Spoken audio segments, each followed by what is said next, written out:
Prime Minister congratulates DRDO for successful flight of Hypersonic Test Demonstration Vehicle, hailing the indigenous scramjet engine that helped the flight achieve hypersonic speed.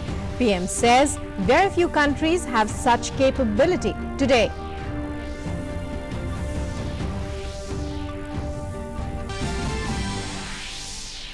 Prime Minister to inaugurate Patrika Gate in Jaipur through video conference today. Iconic gate is built by Patrika Group of newspapers.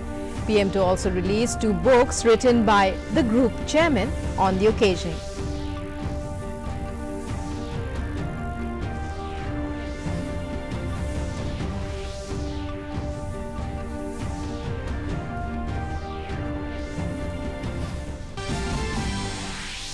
Portion Ma or Nutrition Month 2020 gets underway. Prime Minister Modi says proper nutrition is vital to build a prosperous nation. Women and Child Development Minister urges people to share traditional recipes for database of indigenous nutritious food. Vice President launches anthem.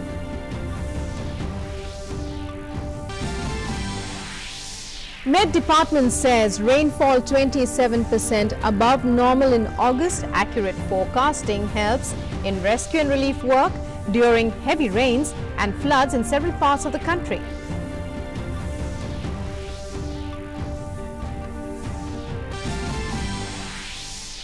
Good news for the Northeast in COVID times. 8 special trains to run in the northeastern region from September 12th. Reservations to begin from the 10th of September. Passengers to follow all Covid-19 guidelines.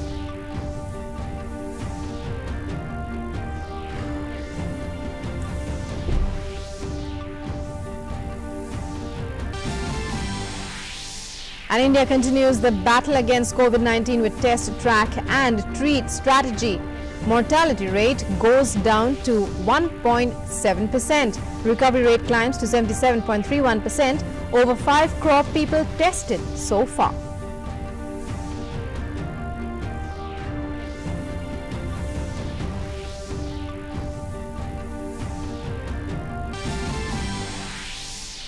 In the US Open in the women's singles, Serena Williams advances to quarterfinals, beating Maria Sakkari of Greece 6-3, 6-7, 6-3 in the round of 16. Serena to take on Svetlana Pironkova in the next round. Indo-Canadian pair of Rohan Bopanna and Denis Shapovalov go down fighting in men's doubles quarterfinal to Dutch-Romanian duo of Jean-Julien Roger and Horia Tikau in straight sets. Hello and welcome to this edition of the news. I'm Rukma in our top story. Prime Minister Narendra Modi has congratulated the Defence Research and Development Organisation DRDO for successful flight of the Hypersonic Test Demonstration Vehicle. In a tweet, the Prime Minister said, "Congratulations to DRDO for successful flight of the Hypersonic Test Demonstration Vehicle. The scramjet engine developed by our scientists helped the flight achieve a speed 6 times the speed of sound." Very few countries have such capability today.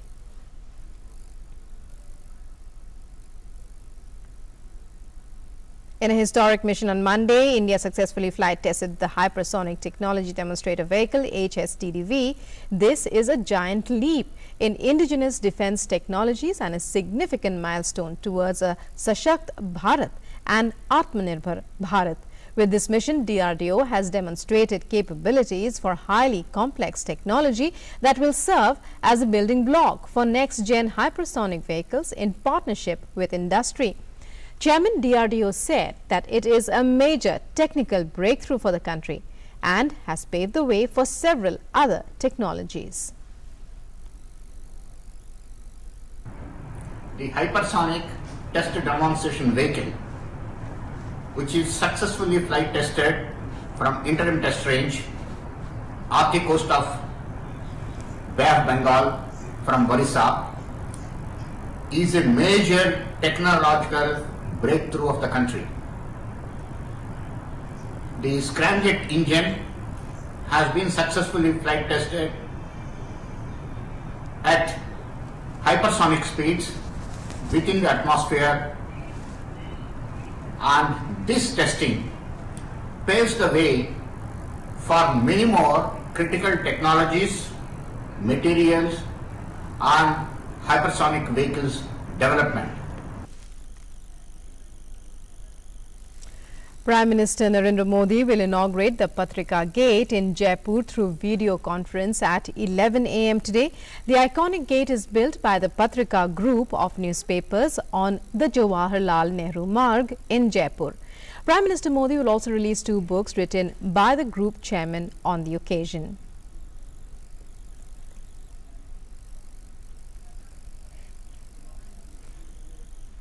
Poshan Ma on Nutrition Week got underway today, with the Prime Minister emphasizing that proper nutrition is vital to building a prosperous nation. Celebrated each year, this year the thrust is on creating a database of traditional recipes and other food articles with high nutritional value. The third Rashtriya Poshan Ma commenced on Monday with a focus on an intensive campaign to disseminate knowledge and information about the importance of nutrition in our lives. The objective of the Poshan Ma is to encourage Jan Bhagidari for addressing malnutrition amongst young children and women and to ensure health and nutrition for everyone. Emphasizing the importance of nutrition in building a prosperous nation, Prime Minister Narendra Modi in a tweet said that proper nutrition is vital to build a prosperous nation. Poshan Ma 2020 starts today. Let us undertake efforts to reach out to people across the length and breadth of India and spread awareness on eradicating malnutrition. This will help our Nari Shakti and Yuva Shakti. He also said that let's be local for Poshan. Our nation is home to dozens of healthy dishes which have high nutrition value. Share them on a specially created space on MyGov India. May your family recipe contribute to a nutritious as well as healthy India. Prime Minister Modi had highlighted the importance of nutrition in his Mann Ki Baat address. Nation और nutrition का बहुत गहरा संबंध होता है। हमारे यहाँ एक कहावत है, यथा अन्नम तथा मन्नम, यानी जैसा अन्न होता है वैसा ही हमारा मानसिक और बौद्धिक विकास भी होता है। While Union Home Minister Amit Shah appealed to all citizens to take a pledge and contribute towards a malnutrition-free India, Amit Shah said that this Poshan Ma 2020, PM Narendra Modi government will focus on an intensive campaign across the country for the holistic nourishment of children with severe acute malnutrition. To further strengthen this scheme, let us all take a pledge and contribute towards a malnutrition-free India. Ministry of Women and Child Development, which is the nodal ministry for Poshan Abhiyan, is encouraging all stakeholders to use digital platforms to disseminate information about the importance of nutrition in our lives. Union Information and Broadcasting Minister Prakash Javadekar highlighted the importance of nutritious foods in our lives. जीवन में कितना खाते हो ये महत्वपूर्ण नहीं है, क्या खाते हो ये महत्वपूर्ण है और पोषण होना चाहिए शरीर का। और इसलिए एकदम गरीब भी हो तो वो मूंगफली और दाल रात को भिगो के सुबह खा सकता है, स्प्राउट्स सुबह खा सकते हैं। जो गरीब खाता है वो बहुत पौष्टिक है। हमारी कोशिश है कि हम एक वेबसाइट पर एक अनोखी जानकारी हर जिले की लेकर आए कि उस जिले में वो कौन सी फसल है, कौन सा फल है, कौन सी सब्जी है जो एक संतुलित आहार का हिस्सा बन सकती है। और हमारी ये कोशिश अधूरी रहेगी जब तक इसमें आपकी भागीदारी न हो। हम चाहेंगे कि इस राष्ट्रीय संकल्प में पोषण माह के अवसर पर आपका भी योगदान। Vice President Venkaiah Naidu launched the Nutrition Month anthem.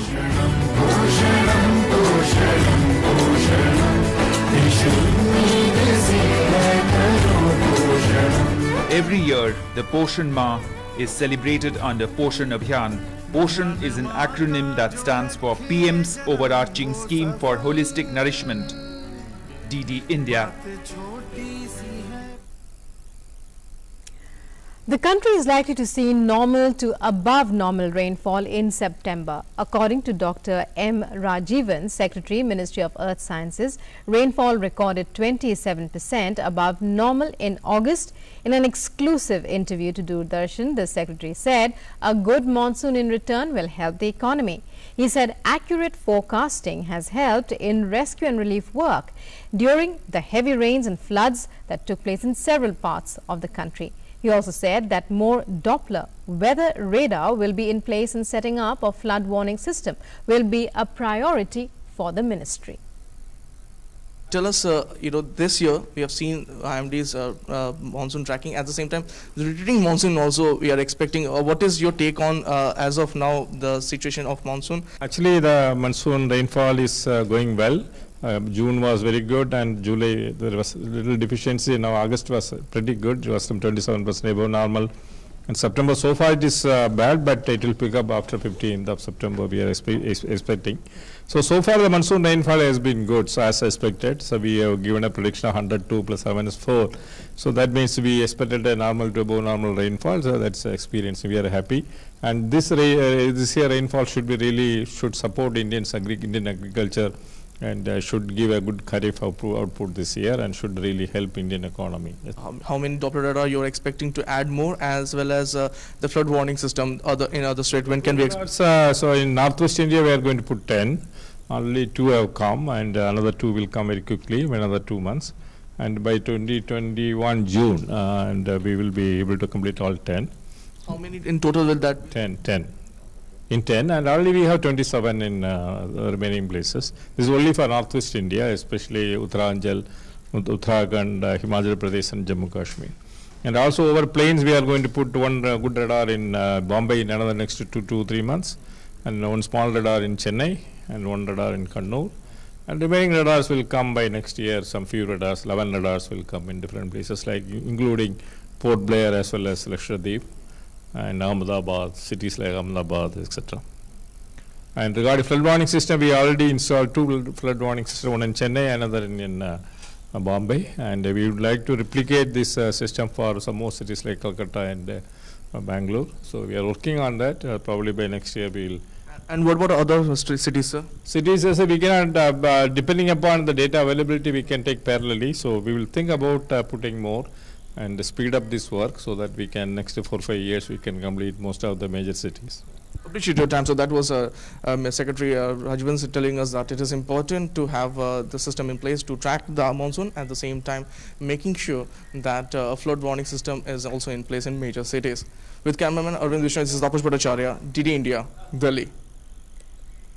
The first World Solar Technology Summit will be organized by the International Solar Alliance today.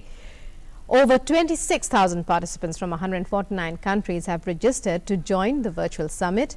It is expected to bring the spotlight on accelerating affordable and sustainable clean green energy by showcasing and deliberating on innovative state-of-the-art next-generation technologies in solar power. President of the ISA Assembly and Power Minister R.K. Singh, and Co-President of the ISA Assembly and France's Minister for Ecological Transition Barbara Pompili will attend the inaugural address. The inaugural will witness the rolling of an action-packed agenda with the conclusion and announcement of 3 agreements between ISA and the International Institute of Refrigeration, a second with Global Green Growth Institute, and a 3rd agreement with National Thermal Power Corporation. A tripartite agreement between India's Ministry of New and Renewable Energy, the World Bank and the International Solar Alliance is also set to be inked. CSIR Central Mechanical Engineering Research Institute, Durgapur, and National Institute of Solar Energy, Gurugram, joined hands by signing an online memorandum of understanding as a strategic association to bolster the solar energy sector across the nation. After the success of the world's largest solar tree of 11.5 kWp, CSIR Simeri intend to further its efforts towards strengthening the renewable energy commitments. CSIR CMERI has expertise in design and development of various capacity solar artifacts for multifaceted uses ranging from fulfilling localized energy demand to boost agriculture sector. CSIR CMERI's expertise in the domain of solar converter and conditioning unit and isolated mini-grid will also aid this collaboration. The institute is currently working on the development of solar energy-based cooking system, which will help in creating an energy-reliant and carbon-neutral India, in addition to the upliftment of the livelihood of the rural sector in India. Good news for the Northeast. Talking exclusively to our correspondent Duina Borborua, Chief PRO Shubhanand Chanda said another 4 pairs, that is 8 trains of special trains, will run in the northeastern region from the 12th of September. Here's more in this report.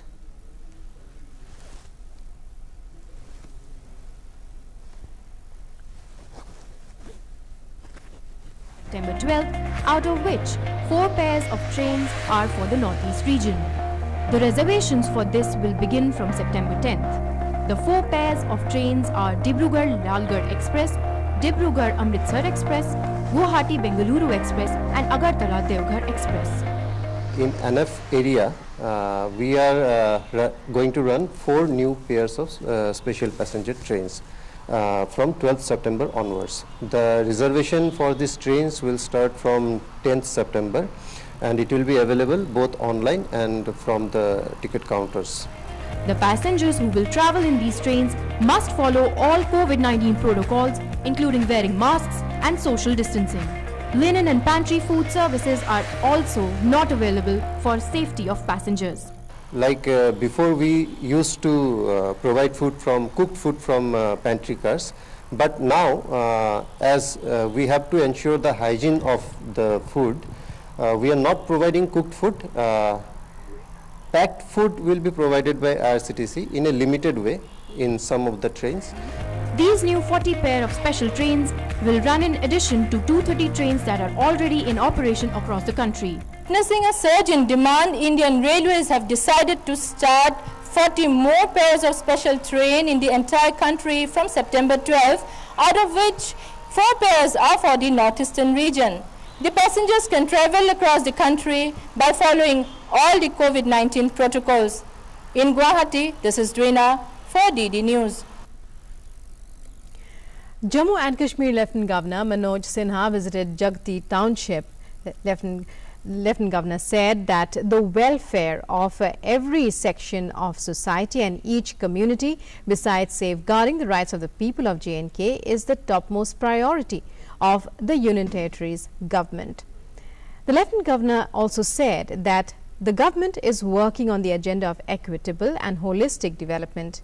Meanwhile, the residents of Jaghdi township apprised Lieutenant Governor Sinha about various welfare issues of Kashmiri Pandit community, including permanent rehabilitation of Kashmiri Pandits, enhancement of relief amount, financial package for facilitating entrepreneurship.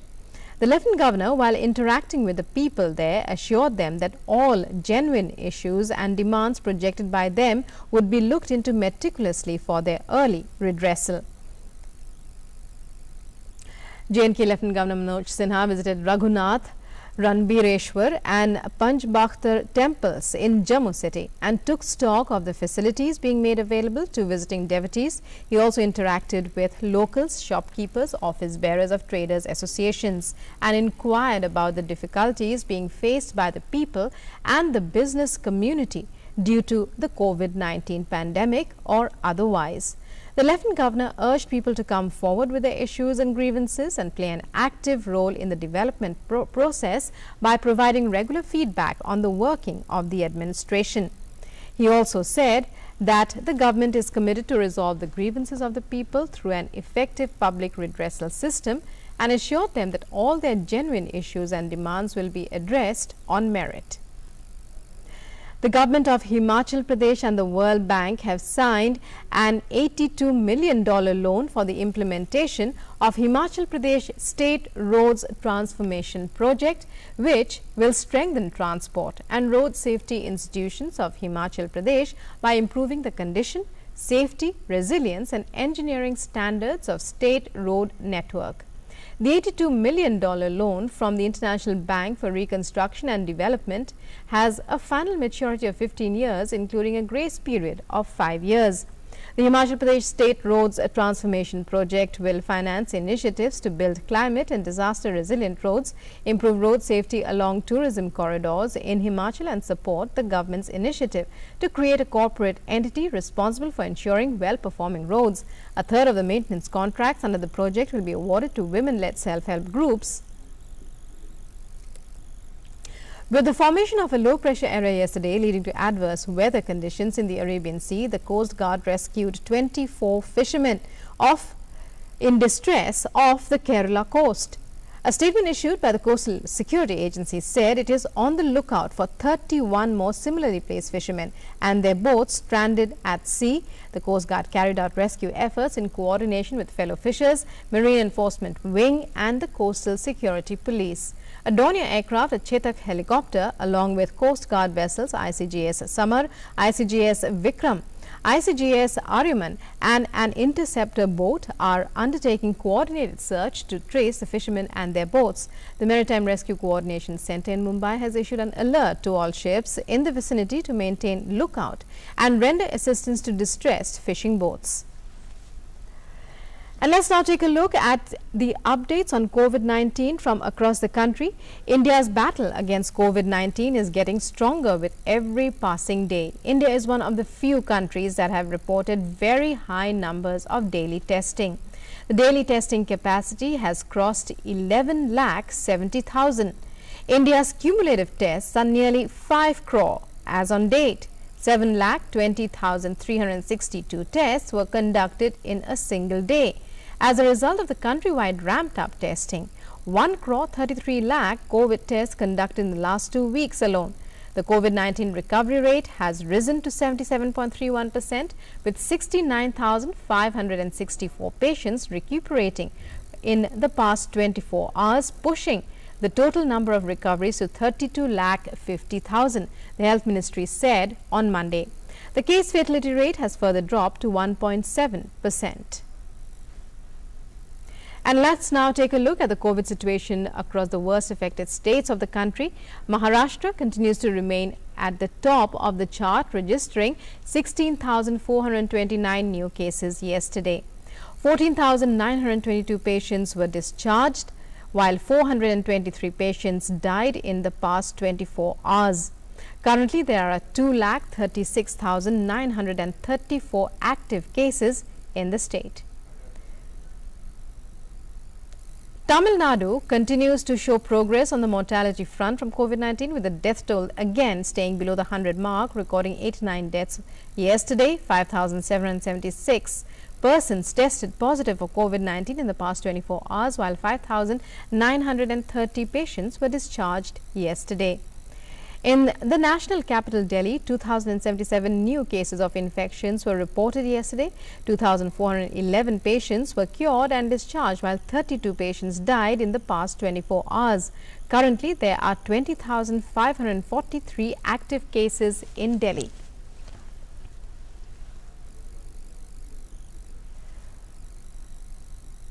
And let us now take a look at updates on COVID-19 from across the world. Over 2,74 lakh people have been infected with the virus. COVID-19 has claimed the lives of over 8,96,000 people worldwide. As many as 1,95 lakh recoveries have been recorded worldwide. The United States remained the worst affected in terms of both COVID-19 infections and fatalities. COVID-19 cases have been shooting up in the US for several weeks now. It has now crossed the 64 lakh mark. Over 64,85,000 COVID-19 cases have been recorded, with a death toll surging past 1,93,000. Brazil stands second in terms of deaths linked to COVID-19, with over 1,27,000 dead. The World Health Organization's chief, Tedros Ghebreyesus, has said that the world must be better prepared for the next pandemic, as he called on countries to invest in public health. The chief said that this won't be the last pandemic, and we must take lessons from history, which says outbreaks and pandemics are a fact of life. He added that it is in close consultation with many countries on ensuring that the vaccine is fairly distributed. WHO advisor Bruce Aylward also said that WHO is in talks with India about joining the COVAX global vaccine allocation plan. Over 2,74 lakh people are infected by novel coronavirus globally, and 8,96,000 have died so far. And in tennis, in the US Open, in the women's singles, Serena Williams has advanced to the quarterfinals. She beat Maria Sakkari of Greece 6-3, 6-7, 6-3 in the round of 16. Serena will take on Svetlana Pironkova in the next round. The Indo-Canadian pair of Rohan Bopanna and Denis Shapovalov went down fighting their men's doubles quarterfinal to the Dutch-Romanian duo of Jean-Julien Roger and Horia Ticau in straight sets 7-5, 7-5. And that's all in this edition of the news. News and updates continue on DD News and DD India. Namaskar.